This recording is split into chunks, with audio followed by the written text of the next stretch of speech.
आपका बहुत बहुत स्वागत है आज इस मंगलवार की सायंकालीन चर्चा में। और हम लोग हनुमान चालीसा की चर्चा कर रहे हैं। तो ये बड़े सौभाग्य की बात है कि हम लोग हनुमान जी के विषय में और राम कथा के विषय में हनुमान चालीसा के माध्यम से चर्चा कर रहे हैं। ये विशेष कृपा है माता सीता की और अखिल ब्रह्मांड नायक परमपिता परमेश्वर भगवान श्री राम की। तो आइए हम लोग सबसे पहले पूर्वाचार्यों को दंडवत प्रणाम करते हैं और मैं आप सबके चरणों में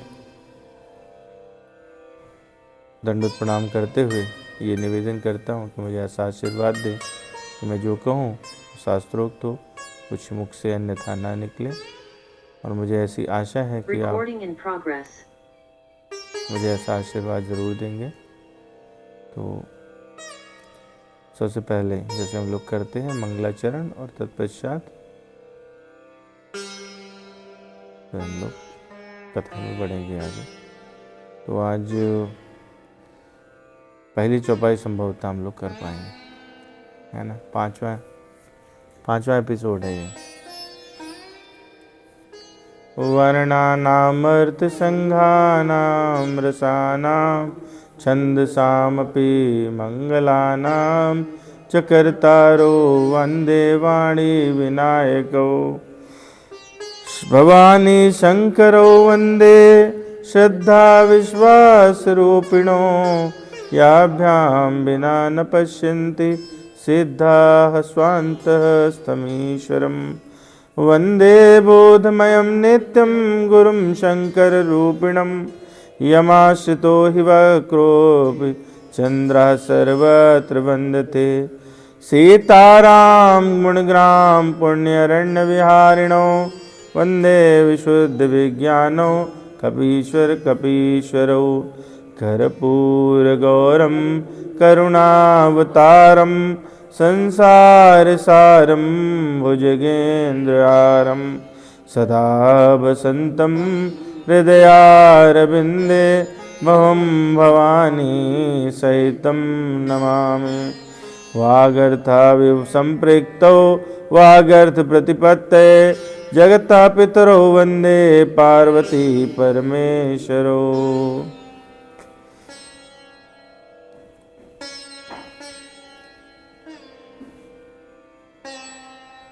तो हम लोगों ने पिछले सप्ताह चर्चा की कि गोस्वामी जी ने मानस रोग बताए हम लोगों को। हम लोगों ने देखा कि 5 विकार और 5 क्लेश और 6 विकार, है ना। 5 क्लेश क्या देखे थे? अविद्या, अस्मिता, राग, द्वेष, अभिनिवेशा, 5 क्लेशा, 5 ये थे। 6 विकार काम, क्रोध, लोभ, मोह, मद और मात्सर्य।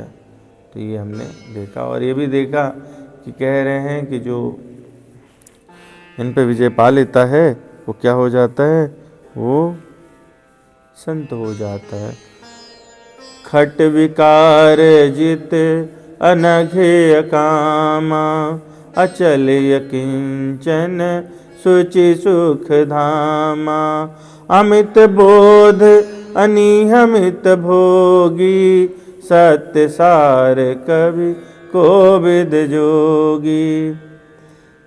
वो कौन कैसे हो जाते? संत हो जाते। और जो विकार थे उनमें हमने देखा कि सब में मूल में क्या रहता है? मोह रहता है। कामेश क्रोधेश रजोगुण समुद्भवा महाशनो महापाप महाविद्ये नियमिह वैरिणम। और हम लोगों ने देखा कि इसमें जो है वो ये एक पूरा चक्र है कि पहले लोग विषयासक्ति यानी इंद्रियों की पूर्ति के लिए उनकी जो चॉइस है उसको कंप्लीट करने के लिए विषयों में रत हो जाते हैं और फिर उसके कारण मोह हो जाता है। ध्यायतो विषयान् पुंसः संगस्तेषुपजायते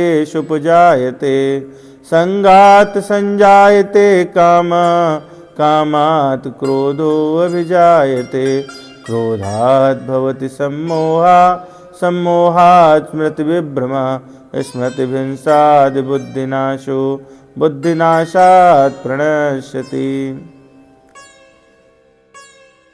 गोस्वामी जी ने इसलिए मोह को कहा, सुनहु तात अब मानस रोगा जिनते दुख पावहि सब लोगा मोह सकल व्याधिन कर मूला तिनते पुण्य उपजहि बहुसूला काम बात कफ लोभ अपारा क्रोध पित्त नित छाती जारा।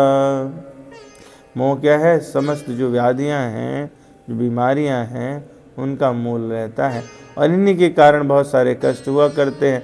काम कैसा है? काम तो जो कामना है, काम मतलब कामना, कामना क्या है कि वो जैसे वात रोग है और लोभ बढ़ा हुआ कफ है। जैसे किसी व्यक्ति को अगर खांसी की बीमारी हो जाती है तो क्या होता है, जितना वो खांसता है उतना ही कफ निकलता है, ऐसा लगता है कि समुद्र बन गया है, ये ख़त्म ही नहीं हो रहा। तो काम वात कफ लोभ अपारा, काम कैसा है? वात रोग की तरह हर समय दर्द करता है। क्रोध पित्त नित छाती जारा, और क्रोध क्या है? जैसे पित्त बनता है तो उससे क्या है कि कहते हैं ना कि हमें खट्टी डकार आ रही है, हमको ये छाती में यहाँ जलन हो रही है। और प्रीति करहि जो तीनों भाई उपजय संज्ञा पात दुखदाई विषय मनोरथ दुर्गम नाना ते सब सूल नाम को जाना। और तो इसको क्या कहा कि क्या है? काम कैसा है? काम तो वात रोग की तरह है और लोभ कफ की तरह है और अपार है। आगे गोस्वामी जी बताते हैं मानस रोग में कि ममता है, अहंकार है और मात्सर्य है। ये कैसे है? ममता दादु कंडु ईर्षाई हर्ष विषाद गरह बहुताई पर सुख देख जरन सोई छई कुष्ठ दुष्टता मन कुटिलई। ममता क्या है? दाद, ममत्व जो रहता है वो कैसा है? दाद है। और ईर्ष्या क्या है? ईर्ष्या को दूसरी भाषा में डाह भी कहते हैं। ईर्ष्या क्या है? खुजली की तरह है। और जो इनसे उत्पन्न होते हैं, ममता से ही उत्पन्न होते हैं हर्ष और विषाद, मतलब कुछ किसी से आपको कभी खुशी और कभी दुख मिलता है तो ये गले में जो जैसे गलकंड कंठमाला रोग घेगा हो जाते हैं ऐसे, तो वो क्या है कि आपके गले में हमेशा फंसा रहता है। ममता के कारण उत्पन्न होता है, लेकिन हर्ष विषाद उसके कारण हमेशा बने रहते हैं। और पराये सुख को देखकर जो जलन होती है यानी ईर्ष्या, वो क्या? क्षय रोग है, क्षय यानी टीबी। और दुष्टता और मन की कुटिलता ही कोढ़ है। दुष्टता और कुटिलता, जैसे कोढ़ रोग हो जाता है तो उसको कोई पसंद नहीं करता, किनारे कुष्ठ रोग में किनारे कर देते हैं ना, तो वो वैसा है। अहंकार अति दुखद डमरुआ दंभ कपट मद मान निहरुआ तृष्णा उदर वृद्धि अति भारी त्रिविध ईशना तरुण तिजारी। अहंकार अत्यंत दुख देने वाला गांठ का रोग है। गांठ के रोग में क्या रहता है? खड़े होते तो भी गांठ दर्द करती है, बैठते तो भी दर्द करती है। तो अहंकार जब हो जाता है तो अहंकार ऐसी वृत्ति है जो पीछा नहीं छोड़ती, तो आपको कहीं ना कहीं सही से खड़े होने देगी, ना बैठने देगी, ना उठने देगी। और दंभ कपट और मद मान निहरुआ, और ये नसों के रोग हैं। नसों के रोग में क्या रहता है? कहते हैं ना साहब, झंझनाहट होती रहती, तो वो आपकी जान तो नहीं लेते लेकिन तकलीफ बनी रहती। और तृष्णा, तृष्णा मतलब पाने की इच्छा।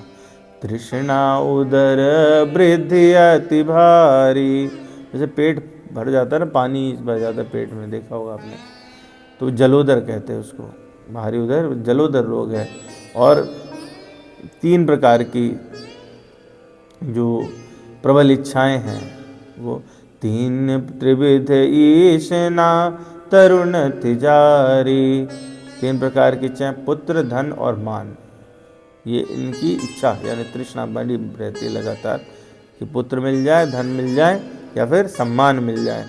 जोग विधि ज्वर मत्सर्य विवेका, कह लगी कहाँ कुरोग अनेका।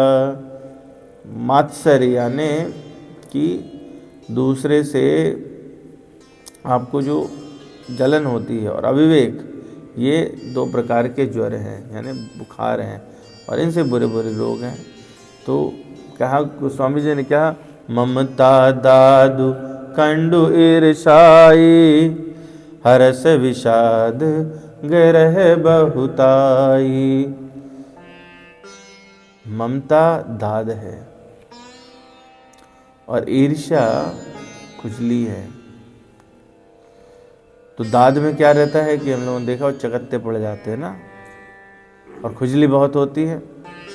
तो आमतौर पे कमर के नीचे वाले हिस्से में होती है, जहाँ पे अंडरगारमेंट्स पहनते हैं। और बरसात में जो गंदे पानी के संसर्ग में आते हैं तो ये बढ़ जाती है। तो इसमें कह रहे हैं कि दाद कैसी है, ममता कैसी है, वो दाद है। क्यों? जैसे दाद को खुजलाने में बहुत अच्छा लगता है, दाद हो जाती तो लोग पूरे टाइम खुजलाते तो बड़ा आनंद आता है, लेकिन जितना खुजलाते उतने खुजलाने की इच्छा बढ़ती है। तो ममत्व तो कैसा है कि जितना ममत्व बढ़ाते उतना बढ़ता चला जाता है, वो घटता कभी नहीं। आदमी सोचता है ना कि चलो अब बच्चे सेटल हो गए तो अब कर लेंगे पूजा, फिर बच्चों के बच्चे बोले अब थोड़ा पोते का मुंह देख लें फिर कर लेंगे। फिर अब पोता आ गया तो बोले इसको साहब स्कूल छोड़ना पड़ता है, तो हमें छोड़ता ही नहीं है, ये तो पूरे टाइम हमारे, हम जब पूजा करते तब भी बैठा रहता है। बच्चे थोड़े बड़े हो जाएं फिर देखेंगे। तो वो तो बड़े हो जाते हैं, फिर आप तो निकल लेते, कुछ हो नहीं पाता। तो दाद जैसा है ममत्व, ममत्व को छोड़ना पड़ता है ना। और जितना खुजलाते हैं यानी जितना ममत्व बढ़ाएंगे उतना बढ़ता जाएगा, प्रियता बढ़ती जाती है। ममत्व के संघर्ष में बड़ा सुख मिलता है अंत में। लेकिन मान लीजिए कि किसी को ऐसा नुकसान हो जाए, अप्रिय घटना हो जाए तो बहुत दुख होता है, अपार दुख। तो संबंधियों से या बाल बच्चों से या उनके बच्चों से ममत्व होता है, और ये दुखदाई होते हैं अंततोगत्वा। अगर वो मान लिए बच्चे आपकी सेवा ना करें तो भी बहुत दुख होता है, बोले कैसे पाला था, कितनी कठिन परिस्थिति से, लेकिन प्रियता है ना। और क्या कहा, ममता दादु कंडु ईर्षाई, हरस विषाद ग्रह बहुताई। इनको कहा कि कैसी है ममता, जो है वो दाद है, और कंडु कहते हैं खुजली को है। तो खुजली में देखा होगा आपने कि छोटी छोटी फुंसियाँ बन जाती हैं, जब फोड़ दो तो उनसे पानी भी बहता है। तो इसमें फुंसियाँ बहुत होती हैं, और जो ममता है यानी दाद है उसमें फुंसियाँ नहीं होती। तो एक में दर्द बहुत होता है पर दोनों में खुजलाने में आनंद आता है। वैसे ही है ममत्व अगर बढ़ गया, ईर्ष्या बढ़ गई, तो ईर्ष्या जो है आपसे कुछ भी करा लेती है और तकलीफ देती है। ममत्व बढ़ता जाता है जैसे खुजली बढ़ती जाती है, लेकिन अंतोगत्वा वो बीमारी को बढ़ाती है, तकलीफ होता है। आगे कह रहे हैं कि हरस विषाद गरह बहुताई। गरह कहते हैं जो गले के रोग रहते हैं उनको। तो गले में सूजन होके, जैसे देखा होगा ना आपने, गेगा निकल आता है, गलकंड भी कहते हैं उसको।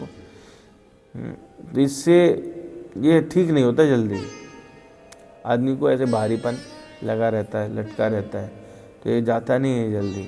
तो जो हर्ष विषाद है ये जाते नहीं है हमेशा, चाहे आप खुशी रहेगी चाहे उससे दुख बना रहेगा, दो में से एक चीज़ में आप फंसे रहोगे। है ना। तो इसलिए गोस्वामी जी कहते हैं ममता दादु खंडु ईर्षाई हर्ष विषाद गरह बहुताई पर सुख देख जरन सोचई कुष्ठ दुष्टता मन कुटिलई। दूसरे को देख करके जो जलन हो उसे क्षयी रोग कहते हैं। क्षय रोग क्या है? टीबी। इसमें क्या होता है? फेफड़ा सड़ जाता है, धीरे धीरे गलता जाता है और रोगी का शरीर, उसमें बुखार आता है, हल्का बुखार रहता है, खांसी आती है, मुंह से बदबूदार कफ निकलता है। दूसरे को के सुख को देख के जो जलन है वो इसी प्रकार से है, स्वयं को समाप्त कर देती है। और कभी कभी तो अपना रक्त भी निकलता है, खांसी करते करते मुंह से खून फेंकने लगता है, खून की उल्टी। किसको हो रही है? जिसको खांसी हुई उसको। जलन तो हुई पड़ोसी से, नुकसान किसको हुआ? खुद को। क्षय रोग की तरह। पर सुख देखी जरन सोचई कुष्ठ दुष्टता मन कुटिलई। और जो दुष्टता है वो क्या है? कोढ़ के रोग की, कुष्ठ रोग की तरह है। कुष्ठ रोग कैसे फैलता है? संक्रमण से, इसीलिए तो उसको नहीं छूते। तो ये दुष्ट लोग या दुष्टता जो है वो क्या करती है? आपके अंदर जितने भी अच्छे संस्कार हैं उन्हें समाप्त करती रहती है।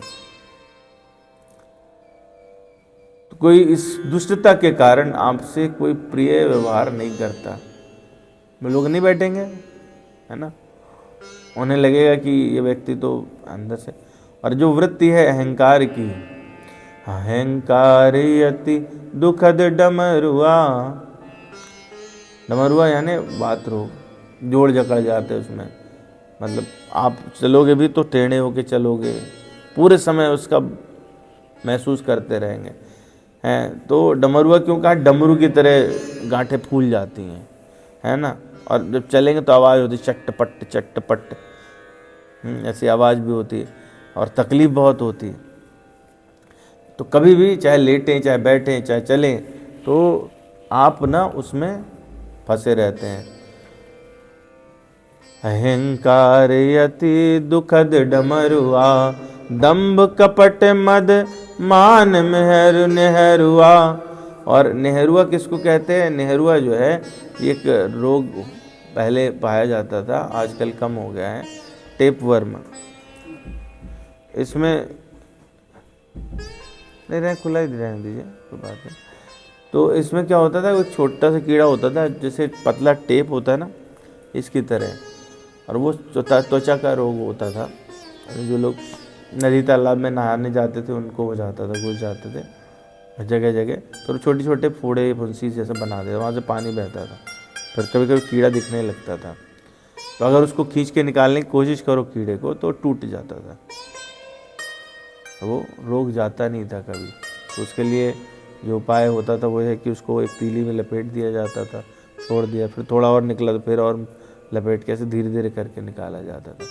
तो गोस्वामी जी कह रहे हैं कि अहंकार तो कैसा है कि गांठ के रोग जैसा है, डमरू जैसी गांठें हो जाती हैं, चटपट बोलती हैं, और वो हमेशा आपको गठिया में हमेशा तकलीफ बनी रहती है, चाहे कैसा भी आप परिस्थिति में रहो। क्योंकि अहंकार ऐसा ही है कि वो आपको उसका जो आभास है वो लगातार बना रहता है। और जो दंभ कपट मद मान है, ये नेहरुआ रोग की तरह है कि कभी कभी अगर मान लो जैसे वो कीड़ा है निकाल दिया तो टूट जाते हैं, पर अंदर वो रहते ज़रूर हैं, उनकी गांठ बनी रहती है, वो जाते नहीं हैं। से आयुर्वेद में स्नायु रोग भी कहते हैं। तो ये आमतौर पे राजस्थान, इंदौर, इन क्षेत्रों में ज़्यादा होता था। गोस्वामी जी कह रहे हैं कि पर सुख देख जरनि सोचई कुष्ठ दुष्टता मन कुटिलई। अहंकार अति दुखद डमरुआ दंभ कपट मद मान नेहरुआ। तो सारे जो लोग हैं वो इन सब रोगों से ग्रस्त हैं। जुग विधि ज्वर मत्सर्य विवेका कहाँ लग कहाँ कुरोग अनेका। एक व्याधि बस नर मरहि, ये असाधि बहु व्याधि, पीड़हि संतत जीव कहूँ, शोक मिला है समाधि। एक ही रोग के वश होकर के मनुष्य मर जाता है, ये तो बहुत सारे असाध्य रोग हैं जो जीव को निरंतर कष्ट देते हैं। ऐसी दशा में उसको शांति मिल सकती है क्या? नहीं। व्यक्ति जब ये सब रहेंगे, यानी 6 विकार अंदर रहेंगे, तो वो शांति उसको नहीं मिलेगी। गोस्वामी जी फिर आगे बताते औषधियाँ क्या हैं। नीम धर्म आचार तप, ज्ञान यज्ञ जप दान, अभेषज पुण्य कोटिन नहीं, रोग जाहि हरि जान। नियम धर्म आचार यानी उत्तम आचरण, तप ज्ञान यज्ञ जप दान, और भी बहुत सारी करोड़ों औषधियाँ हैं, परंतु हे गरुण जी उनसे ये रोग जाते नहीं हैं, उनसे रोग जाते नहीं हैं। तो इस प्रकार जगत में बहुत सारे रोगी, यही विधि सकल जीव जग रोगी, शोक हर्ष भय प्रीत वियोगी। मानस रोग कछुक मैं गाए, हई सबके लखि बिरलन पाए। यही विधि सकल जीव जग रोगी। इस प्रकार से जगत में समस्त जीव रोगी, कोई ऐसा नहीं है जो क्लेश और विकार से बचा हुआ है, सबको है। जो शोक हर्ष भय प्रीति और वियोग के दुख से दुखी भी हो रहे हैं। तो मैंने तो मानस रोग कछुक में गाए थोड़े ही बताए हैं, लेकिन सबके हैं तो सबको। हाँ सबके लख बिरलन पाए। देख कुछ ही लोग पाते हैं, कुछ ही लोग को ये बात समझ आती है कि उनको ये विकार और क्लेश हैं, बाकी लोग तो जानते ही नहीं कि वो रोगी हैं। जैसे मानसिक रोगी देखे हैं ना, उसे कहो तुम पागल हो, मानेगा क्या? नहीं। तो क्रोधी व्यक्ति है, उसको आप कहते बड़ा क्रोध करते हैं, अरे नहीं साहब, कुछ कोई गलत करता है तो बोलना पड़ता है, मानता है क्या?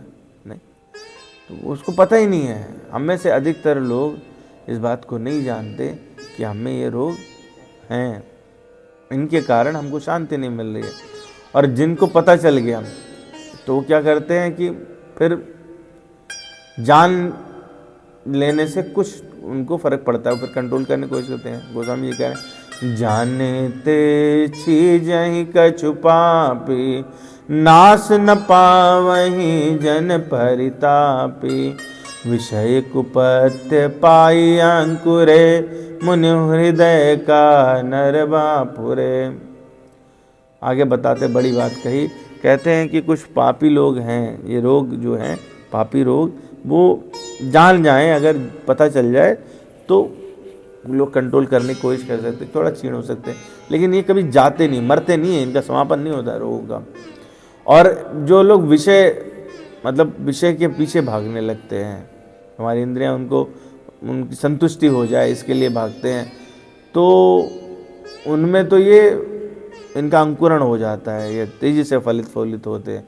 और ये खाली हम साधारण मनुष्य में नहीं, जो मुनि योगी आदि हैं उनमें भी होते हैं, तो किसी को इन्होंने छोड़ा नहीं है। इसलिए कह रहे हैं, विषय कुपथ्य पाई अंकुरे, मुनि हृदय का नर बापुरे। राम कृपा नासहि सब रोगा, जो यही भांति बने संजोगा। कैसे जाएगा? रोग जाएंगे कैसे? बता दिया, औषधि हैं, नियम व्रत धर्म आचार ये सब करो आप, इनसे हो जाएगा, पर जाएंगे नहीं। फिर बोले जान लोगे तो भी थोड़ा कम हो सकते, जाएंगे नहीं। मुनियों को भी योगियों को भी, तो करें क्या? तो बोले राम कृपा नासहि सब रोगा, जो यही भांति बने संजोगा। अगर किसी तरह संयोग बन जाए तो भगवान की कृपा से ये नष्ट हो जाता।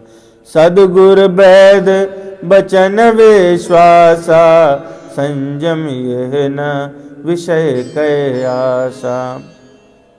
और भगवान की कृपा से संयोग बन जाए तो सारे रोग नष्ट हो जाते हैं, और सद्गुरु मिल जाए और उसके वचन में विश्वास हो। गुरु जो मंत्र दे, गुरु जो बात कहे, गुरु जो उपदेश दे, उसमें क्या हो? विश्वास हो, और अपनी इंद्रिय तृप्ति की आशा नहीं हो। इसी को संयम कहा जाता है। अपनी इंद्रिय तृप्ति की आशा नहीं है, गुरु ने जो कहा उस पर विश्वास है, तो कल्याण, तो राम कृपा होगी। राम कृपा ना सही सब रोगा, जो यह भांति बनय संजोगा। सद्गुर वेद बचन विश्वासा, संयम यह न विषय के आसा। तो हम लोग जो है पहला दोहा चर्चा कर रहे थे, जिसका अंतिम चरण था। श्री गुरु चरण सरोज रज, निज मन मुकुर सुधारि। अबर नौ रघुबर बिमल जस, जो दायक फल चार। बल बुद्धि विद्या देहु महि, हरहु कलेश विकार। हरहु कलेश विकार। तो इस 2 एपिसोड में हम लोग कलेश और विकार को थोड़ा समझ पाए, मुझे लगता है शायद थोड़ा समझ पाए। आगे की चौपाई हनुमान चालीसा में गोस्वामी जी ने लिखी, जय हनुमान ज्ञान गुण सागर, जय कपीश तिहु लोक उजागर। क्या लिखते हैं? जय हनुमान ज्ञान गुण सागर, जय कपीश तिहु लोक उजागर। साधारण क्या लगता है कि वो हनुमान जी की जय हो जो समस्त शास्त्रीय ज्ञान है, गुणों के समुद्र हैं, और जो कपिराज हैं, कपियों में श्रेष्ठ हैं, और उनका ये यश है, ये चीज़ तीनों लोकों में प्रसिद्ध भी है। ये इस चौपाई का साधारण अर्थ हुआ। जय हनुमान ज्ञान गुण सागर, जय कपीश तिहु लोक उजागर। 2 बार जय कही, पहले में कही जय हनुमान ज्ञान गुण सागर, जय कपीश तिहु लोक उजागर। 2 बार जय कही। तो ये हनुमान कौन है? कौन है हनुमान?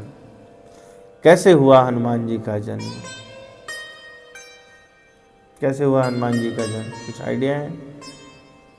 हनुमान जी के जन्म की क्या स्टोरी है?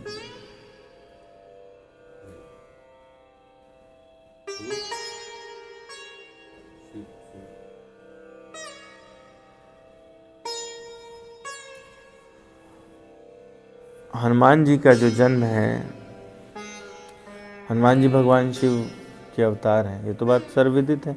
तो भगवान शिव के अवतार कैसे प्रकट हुए, क्या है उनके प्रकट की कथा?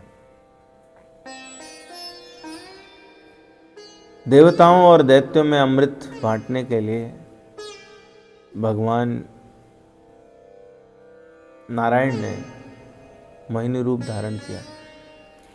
मोहिनी रूप में भगवान नारायण आए, और जब ये बात पता चली भगवान शिव को, तो भगवान शिव तो क्या है, उसमें लीला में जो मंथन हुआ, और जो आजकल महाकुंभ भी चल रहा है, तो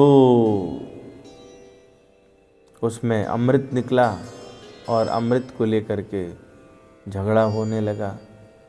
गरुड़ जी को भी एक उन्होंने प्रॉमिस किया था अपनी माँ को, वो भी पूरा करना था।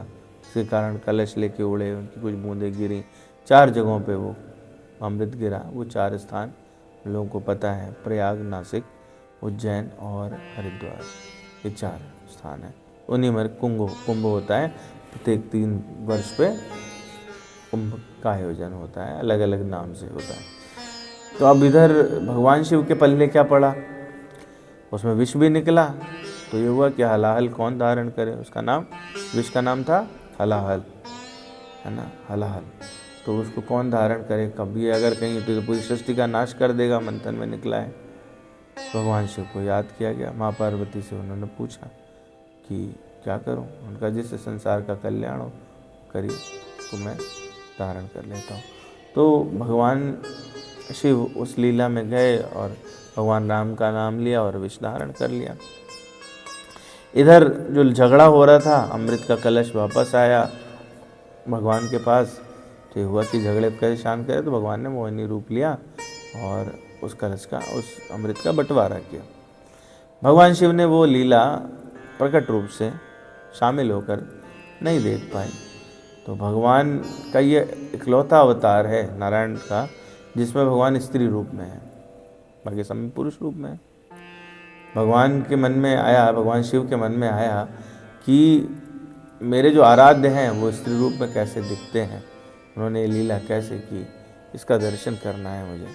और इसके लिए उन्होंने भगवान का क्षीर सागर के किनारे गए और माता पार्वती के साथ, और उन्होंने भगवान का स्मरण किया, स्तवन किया, स्तुति गाई। लक्ष्मीपति नारायण प्रकट हुए और उन्होंने कहा कि कैसे आए भगवान। तो भगवान शिव बोले कि प्रभु मैंने आपके सभी अवतार, चाहे वो मत्स्य अवतार, वराह अवतार, अन्य अवतार सब देखे,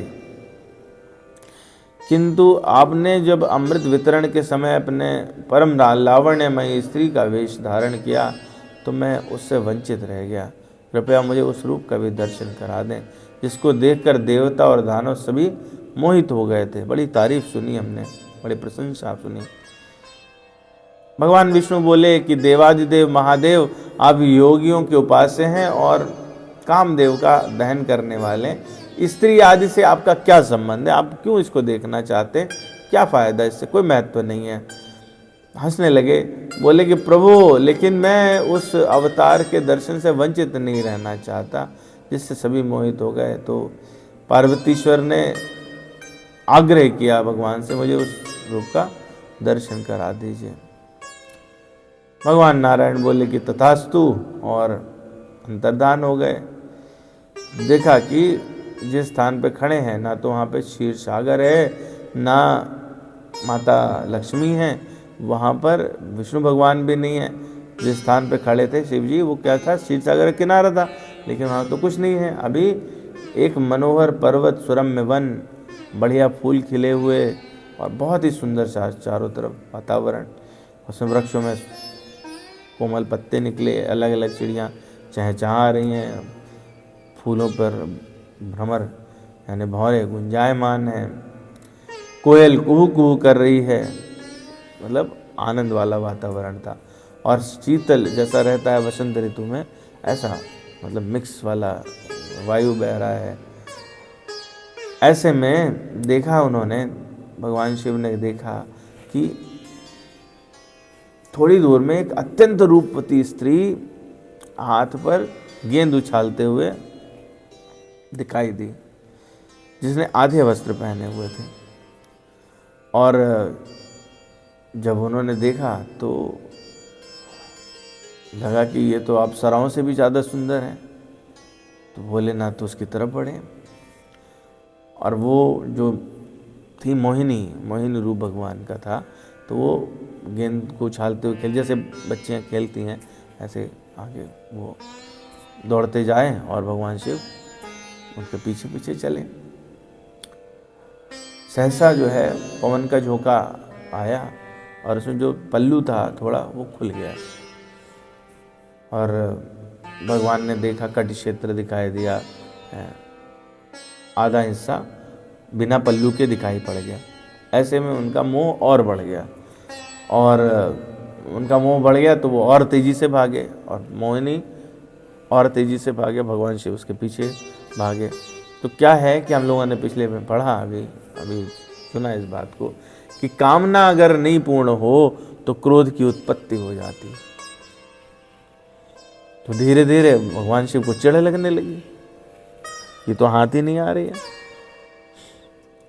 मोहिनी और तेज भागती और भगवान शिव उसके पीछे ऐसे भागते। भगवान शिव को अपनी सुधि नहीं रही और तेजी से दौड़े और उन्होंने मोहिनी के हाथ का स्पर्श कर लिया। जैसे स्पर्श किया तो जैसे रहता है ना, जलती हुई आग हो और उसमें घी पड़ जाए तो आग क्या होती है, भड़क जाती है। तो कामाग्नि में अगर स्त्री टच कर जाए तो काम वासना और बढ़ जाती है। तो ऐसे में काम वासना और बढ़ गई और भगवान जो है वो पूर्णतः बेसुध हो गए, भगवान शिव। और ऐसे में उनका जो रेतस था वो स्खलित हो गया, वीर स्खलित हो गया। उन्हें अपने जब स्खलित हो गया तो उनको सहसा मोह भंग हुआ और ज़्यादा तो थोड़ा लज्जित हो गए। और सारे जितने योगी मुनि हैं, शिवगण हैं, पार्वती माता हैं, सब लोग देख रहे हैं कि क्या कर रहे हैं, ये अजीबोगरीब हरकत करें, जो कामदेव को भस्म कर देने वाले हैं, जिन्हें कभी काम वासना इत्यादि होती नहीं है, तो ये कैसे है। लेकिन वो लीला है, वो भगवान विष्णु की और भगवान शिव की लीला है।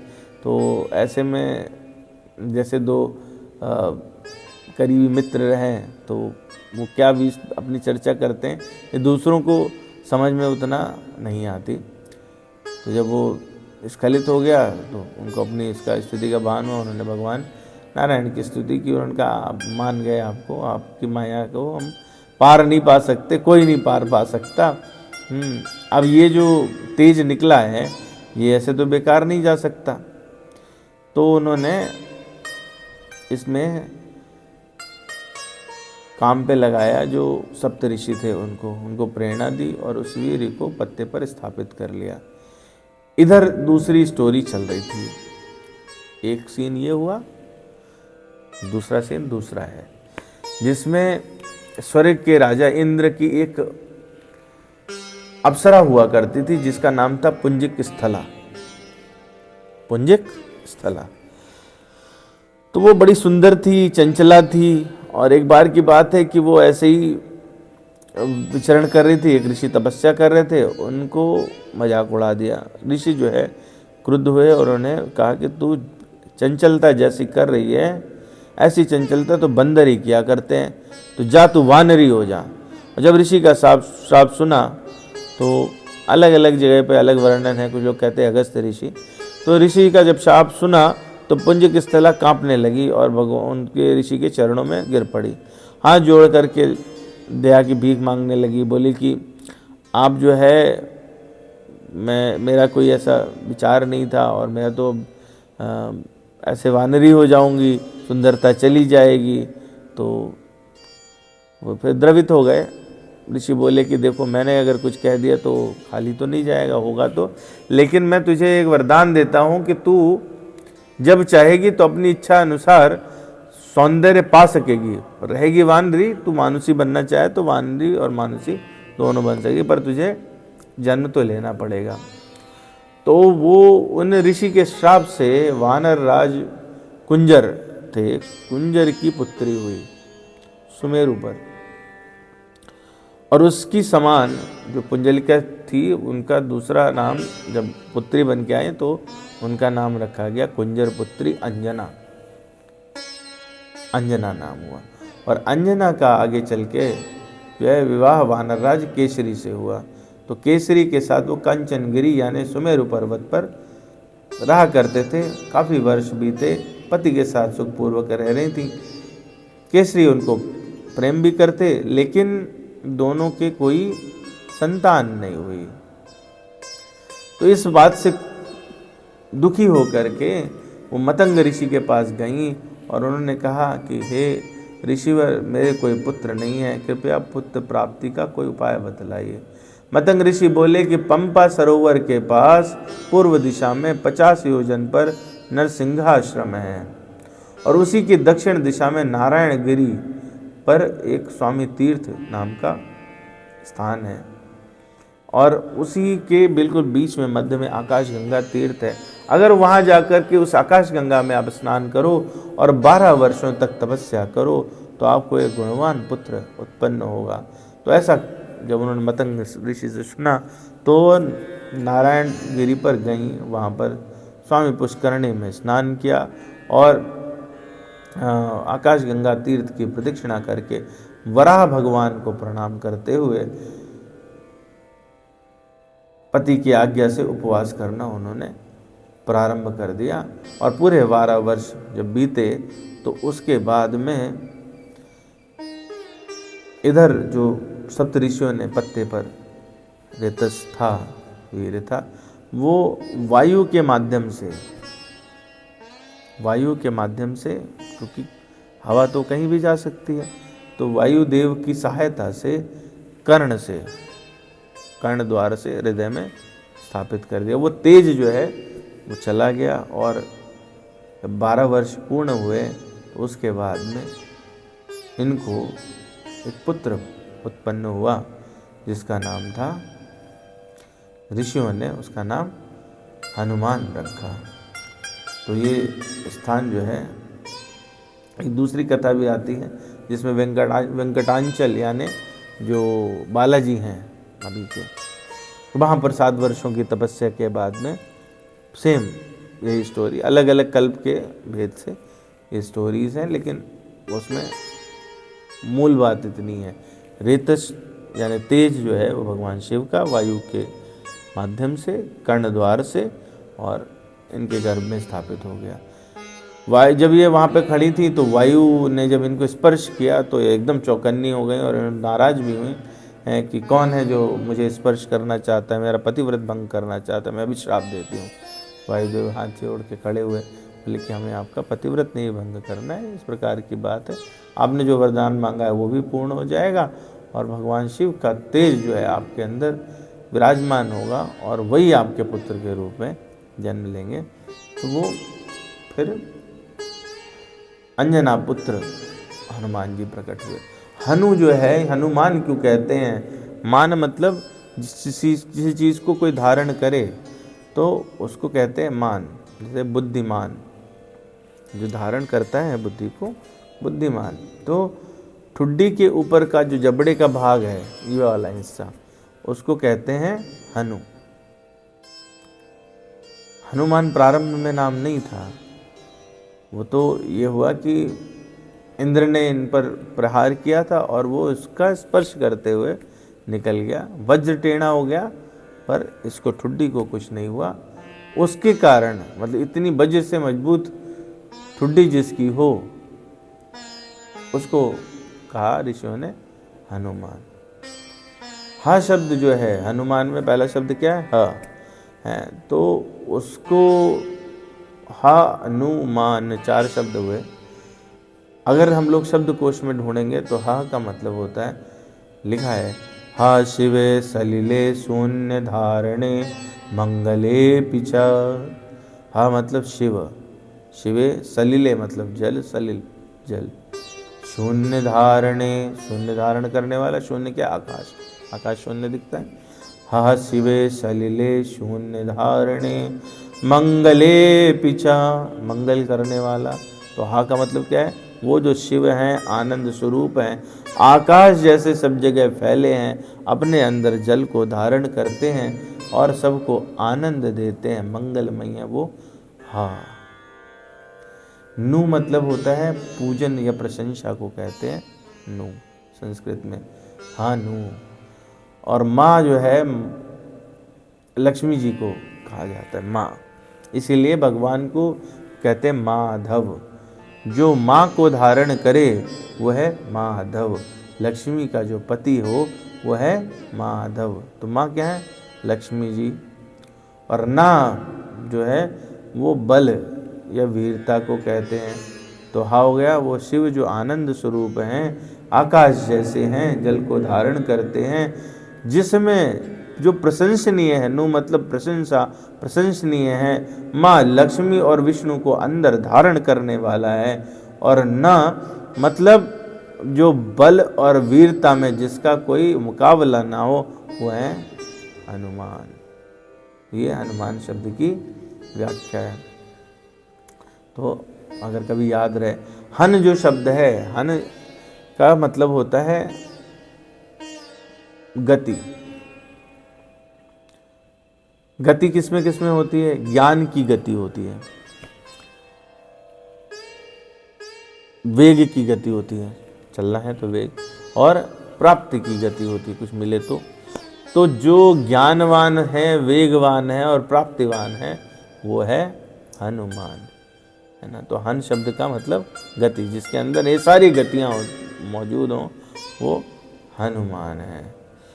हनुमान अत्यंत प्रशंसनीय है। अगस्त जी वाल्मीकि रामायण में रामचंद्र जी से संवाद करते हुए कहते हैं, जब लौट के आए तो हनुमान जी की प्रशंसा कर रहे हैं अगस्त जी की। हनुमान जी की तो बात कहीं नहीं आती। कैसे हैं? सत्तमे तद रघुश्रेष्ठ यद ब्रवीषि हनुमति, नामले विद्यते तुल्यो न गतो न मतो परा।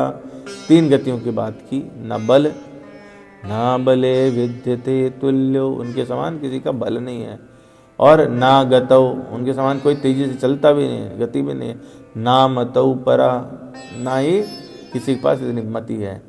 तो कह रहे हैं मैं सच कह रहा हूँ, सत्यम एतद रघुश्रेष्ठ, हे रघुश्रेष्ठ मैं आपसे सत्य बात कह रहा हूँ। यद ब्रवीषि हनुमति, अगर हनुमान जी के बारे में बात करूँ तो क्या, ना बले विद्यते तुल्यो ना गतो ना मतो परः। इसलिए कहा जय हनुमान ज्ञान गुण सागर, जय कपीश तिहु लोक उजागर। तो जय हनुमान, कौन से हनुमान जी, जिनमें ये सारे गुण हैं, उनकी जय हो। और वो क्या है, ज्ञान गुण सागर हैं, ज्ञान भी है और गुण भी हैं। तो ज्ञान क्या चीज होती है, श्रीमद् भगवद गीता के हिसाब से वैसे ज्ञान कहते हैं जो वेद तत्व को जानता हो, जो वेदवित है वो ज्ञान है। भगवद गीता में कहा 13वें अध्याय में लोग पढ़ेंगे, आगे समय आएगा तो 4 श्लोक में उसका वर्णन किया, 16 गुण बताए। अमानित्वम अदम्भित्वम अहिंसा शांतिरार्जवम आचार्योपासनम शौचम स्थैर्यम आत्मविनिग्रह। जो भी इस व्यक्ति में अमान है, जो मान का सर्वथा जिसके पास नहीं, अपने में श्रेष्ठता का भाव नहीं है, अमानित्व है, दंभित्व दिखावटीपन नहीं है, अहिंसा है, क्षमा कर सकता है, सरलता है, गुरु की सेवा कर सकता है, बाहर भीतर की शुद्धि है, और मन को जिसने वश में कर रखा है। अमानित्वम अदम्भित्वम अहिंसा शांतिरार्जवम आचार्योपासनम शौचम स्थैर्यम आत्मविनिग्रह इंद्रियार्थेषु वैराग्यम अहंकारेव च जन्म मृत्यु जरा व्याधि दुख दोषानुदर्शनम। इंद्रियों के विषयों का वैराग्य है, जिसको विकार आदि नहीं है, अहंकार भी नहीं है, जन्म मृत्यु वृद्धावस्था और व्याधि यानी दुख में, रोगों में, वो इन सबको दोषों के रूप में देखता है। और असक्तिरन विश्वंगः पुत्रदार गृहादशु नित्यम च समचित्तम इष्टान इष्टोपपत्तिषु। आसक्त रहित है, पुत्र स्त्री घर आदि में उसका एकात्म नहीं है, ममत्व नहीं है, पालन करता है लेकिन ममत्व नहीं है। और अनुकूलता प्रतिकूलता में, चाहे अच्छा हो चाहे बुरा हो, एक जैसा रहता है, सम रहता है। असक्तिर्न विश्वंगः पुत्रदार गृहादिषु नित्यं च समचित्तम इष्टान इष्टोपपत्तिषु मयि चानन्य योगेन भक्ति अव्यभिचारिणी विविक्त देशे वित्व अरतिर्जन संसदि। मेरे में अनन्य योग के द्वारा अव्यभिचारिणी भक्ति है, उसको जो अनन्यता वाली भक्ति है वो उसके अंदर है। एकांत में रहने का स्वभाव है, एकांतिक है, मतलब वो अंदर से सिर्फ भगवान का, उसके अलावा किसी में नहीं है। जन समुदाय में होते हुए भी जन समुदाय का नहीं है, ऐसा व्यक्ति क्या कहलाता है, ज्ञानवान कहलाता है। जिसके पास ज्ञान है वो कहलाता है। ये टोटल में 30 कैरेक्टर्स कहे, और इन्हीं को धारण करने वाला ज्ञान कहलाता है, ज्ञानी कहलाता है। ज्ञान क्या है वस्तुतः, ये श्रीमद् भगवद गीता में 7वें अध्याय में 19वें श्लोक में कहा, क्या कहा है कि कौन है ज्ञानी, जो अनेकानेक जन्म हो गए, बहूनाम जन्मनाम अन्ते ज्ञानवान माम प्रपद्यते वासुदेवा सर्वमिति समहात्मा सुदुर्लभा। भगवान ही सब कुछ हैं, इस प्रकार से जिसकी वृत्ति हो वही, यही ज्ञान है। इसको जो धारण करता वो ज्ञानवान महात्मा है।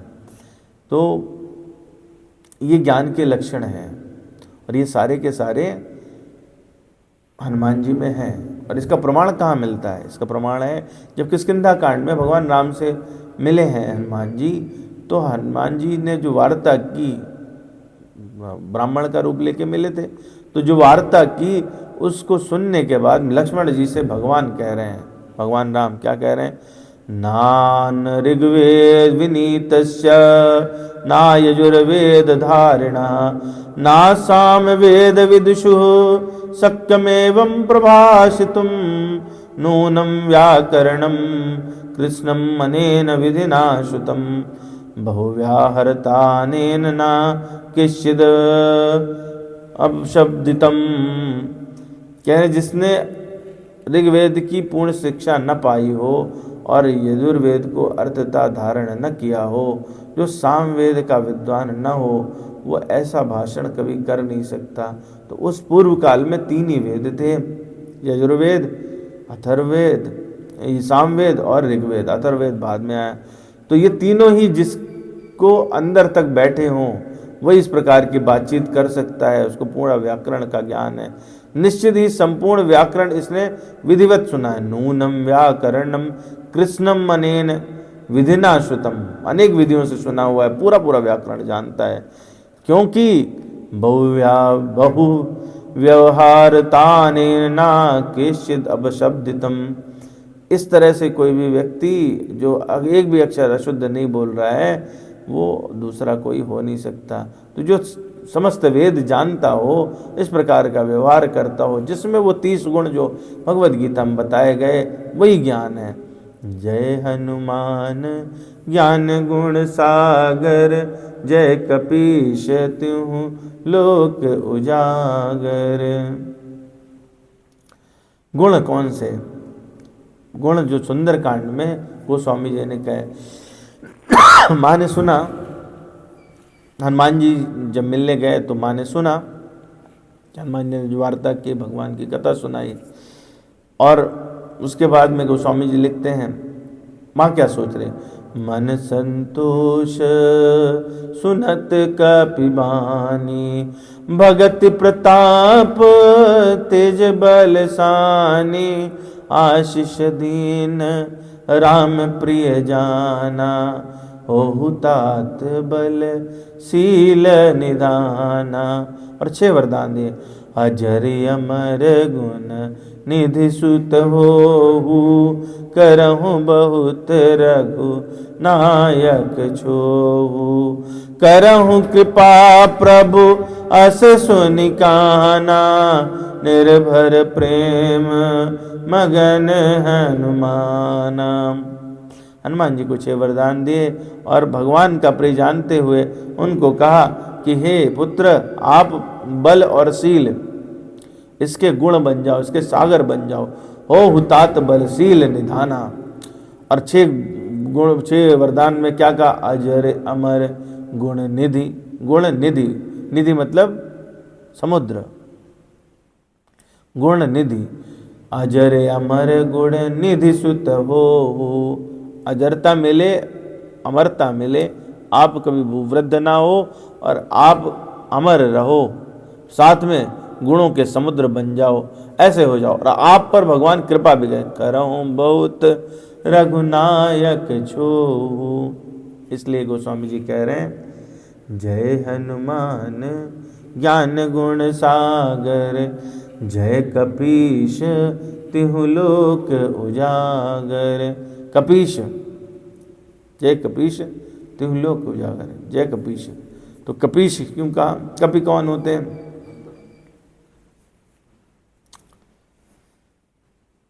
का से कथा, पी से पिबेद, पिबेत।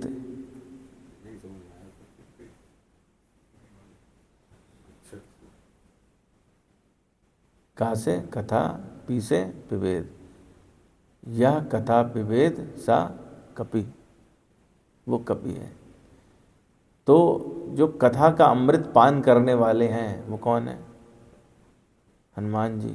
और उनमें भी बहुत लोग हो सकते हैं, पर उनमें सबसे श्रेष्ठ, सबसे ज़्यादा जो इसके हैं, हनुमान जी हैं। तो इसलिए कहा कि जय हनुमान ज्ञान गुण सागर, जय कपीश तिहु लोक उजागर। क्यों कथा का पान इतना क्यों करते हैं? कहा सुंदर कांड में 3रा श्लोक, अतुलित बल धामम हेम शैलाभ देहम, धनुज वन कृशानुम ज्ञानी नाम अग्रगण्यम, सकल गुण निधानम वानराणाम दीशम। तो यहाँ पे 3 बातें कहीं। जय हनुमान ज्ञान गुण सागर, ज्ञानी नाम अग्रगण्यम, गुण सागर सकल गुण निधानम। फिर आगे क्या कहा, जय कपीश सकल गुण निधानम वानराणामधीशम। क्यों? क्योंकि वो हमेशा भगवान का ही स्मरण करते हैं। रामचंद्र गुण बरनय लागा, सुनतहि सीता कर दुख भागा। क्या खास बात है इस कथा में? गोपियां कहती हैं भागवत पुराण में, तव कथामृतम तप्त जीवनम कब विरीडितम कलमशापहम, श्रवण मंगलम श्रीमदाततम भुवि गृह्णन्ति ये भूरिदा जना। तव कथामृतम, आपके कथा अमृत को सुनकर तप्त जीवनम, जो पीड़ित लोग हैं भौतिक संसार में, उनके लिए तो ये जीवन और आत्मा है। कवि विरडीतम कलमशापहम, विद्वान ऋषियों द्वारा ये जो प्रसारित कथाएं हैं व्यक्ति के पाप कर्मों को नष्ट कर देती हैं, और इन्हें जो कोई सुनता है, श्रवण मंगलम श्रीमदाततम, जो कोई इन्हें सुनता है उसे सौभाग्य प्रदान करती हैं। ये कथाएं पूरे विश्व में प्रसारित की जाती हैं और आदमी ये आध्यात्मिक शक्ति से भरी हुई। भुवि गृह्णन्ति ये भूरिदा जना, और जो लोग इसका संदेश फैलाते हैं वो सबसे अधिक उदार हैं, इसलिए वो कथा सुनते भी हैं और कथा सुनाते भी हैं। रामचंद्र गुण बरनय लागा, सुनतहि सीता कर दुख भागा। तो हम लोगों ने आज एक चौपाई लेने का प्रयास किया जिसमें त्युह लोक उजागर ये भी रह गया है।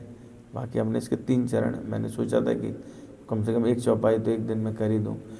जय हनुमान ज्ञान गुण सागर, जय कपीश तिहु लोक उजागर। तो आज के लिए मुझे लगता है इतना ही। एक बार हम लोग हनुमान चालीसा कर लेते हैं और उसके बाद फिर कथा को विराम।